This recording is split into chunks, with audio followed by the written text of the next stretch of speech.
بسم اللہ الرحمن الرحیم۔ صرف 5 منٹ کا مدرسہ قرآن و حدیث کی روشنی میں 291واں دن 21 شوال المکرم۔ نمبر 1 اسلامی تاریخ۔ حضرت ماریہ قبطیہ رضی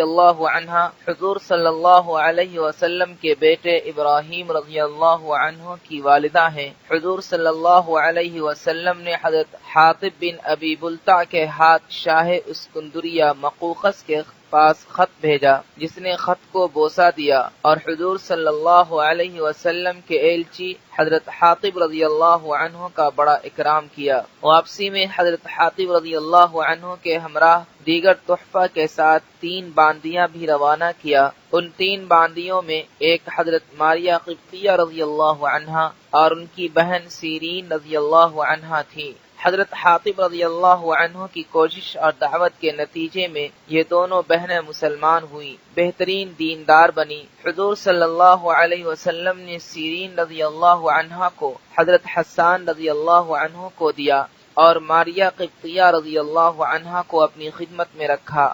حضرت ماریہ رضی اللہ عنہا سے ذی الحجہ سن 8 ہجری میں حضور صلی اللہ علیہ وسلم کے ایک بیٹے ابراہیم پیدا ہوئے، جن کی وجہ سے حضرت ماریہ رضی اللہ عنہا ام ولد ہو گئی۔ حضرت ابراہیم رضی اللہ عنہ کا انتقال 18 ماہ کی عمر میں ہوا۔ حضور صلی اللہ علیہ وسلم کی وفات کے بعد حضرت ابو بکر رضی اللہ عنہ اور عمر رضی اللہ عنہ ان کی خدمت میں ہدیہ کا مال بھیجا کرتے تھے۔ حضرت ماریہ قبطیہ رضی اللہ عنہ کی وفات محرم سن 16 ہجری میں ہوئی اور جنت البقیع میں دفن ہوئی۔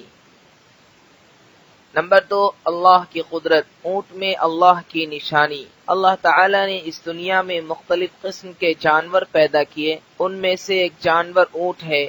اللہ تعالی نے اپنی قدرت سے اس کو ایسی خوبیاں دی ہیں کہ وہ ہفتہ بھر کا پانی اپنے اندر جمع کر لیتا ہے، اور جب اس کو ریگستانی علاقے میں پانی کی ضرورت ہوتی ہے تو اس کو استعمال کرتا ہے۔ اسی طرح اونٹ کے پیر نرم گدی کی طرح ہوتے ہیں، جس کی وجہ سے وہ ریت میں نہیں دھستے اور وہ آسانی سے ریت پر چلتا اور بھاگتا ہے۔ اسی طرح اللہ تعالی نے ہر جاندار کو اس کی ضرورت کی چیزیں اپنی قدرت سے عطا فرمائی ہیں۔ نمبر 3 ایک فرض کے بارے میں، نماز میں خاموش رہنا۔ حضرت زید بن ارقم رضی اللہ عنہ فرماتے ہیں، شروع اسلام میں ہم میں سے بعض اپنے بازو میں کھڑے شخص سے نماز کی حالت میں بات کیا کرتا تھا۔ پھر یہ آیت نازل ہوئی، اللہ کے لیے خاموشی کے ساتھ کھڑے رہو، یعنی باتیں نہ کرو۔ پھر ہمیں خاموش رہنے کا حکم دیا گیا اور بات کرنے سے روک دیا گیا۔ فائدہ، نماز میں خاموش رہنا اور ہر قسم کے نماز کے منافی کام کرنے سے بچنا ضروری ہے۔ نمبر 4 ایک سنت کے بارے میں، تحنیک سنت ہے۔ حضرت اسماء رضی اللہ تعالی عنہ فرماتی ہیں کہ جب عبداللہ بن زبیر رضی اللہ عنہ پیدا ہوئے تو میں نے ان کو رسول اللہ صلی اللہ علیہ وسلم کی گود میں دیا۔ رسول اللہ صلی اللہ علیہ وسلم نے کھجور منگوائی اور چبا کر اپنا مبارک لعاب عبداللہ کے منہ کے اندر لگایا۔ نمبر 5 ایک اہم عمل کی فضیلت، جہنم کی آگ سے آنکھوں کی حفاظت۔ رسول اللہ صلی اللہ علیہ وسلم نے فرمایا، 2 آنکھوں کو جہنم کی آگ نہیں لگے گی، ایک وہ آنکھ جو اللہ کے خوف سے روئی ہو اور ایک وہ آنکھ جس نے اللہ کی راہ میں پہرا دیا ہو۔ نمبر 6 ایک گناہ کے بارے میں، ازار یا پینٹ ٹخنے سے نیچے پہننا۔ رسول اللہ صلی اللہ علیہ وسلم نے فرمایا، جو شخص تکبر کے طور پر اپنے ازار کو ٹخنے سے نیچے لٹکائے گا، اللہ تعالی قیامت کے دن اس کی طرف رحمت کی نظر سے نہیں دیکھے گا۔ نمبر 7 دنیا کے بارے میں، ضرورت سے زائد سامان شیطان کے لیے۔ رسول اللہ صلی اللہ علیہ وسلم نے حضرت جابر بن عبداللہ رضی اللہ عنہ سے فرمایا، ایک بستر آدمی کے لیے اور ایک اس کی بیوی کے لیے اور تیسرا مہمان کے لیے اور چوتھا شیطان کے لیے ہوتا ہے۔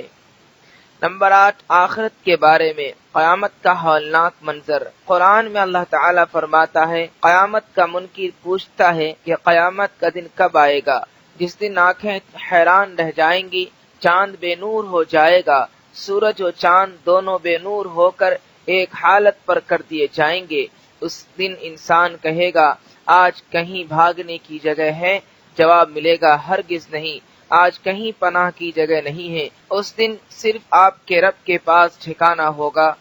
نمبر 9، طب نبوی سے علاج، نمونیا کا علاج۔ رسول اللہ صلی اللہ علیہ وسلم نے نمونیا کے لیے ورس، خشک اور روغن زیتون پلانے کو مفید بتلایا ہے۔ فائدہ: ورس تل کے مانند ایک قسم کی گھاس ہے جس سے رنگائی کا کام لیا جاتا ہے، اور خشک ایک خوشبودار لکڑی ہے جس کو عود ہندی بھی کہتے ہیں۔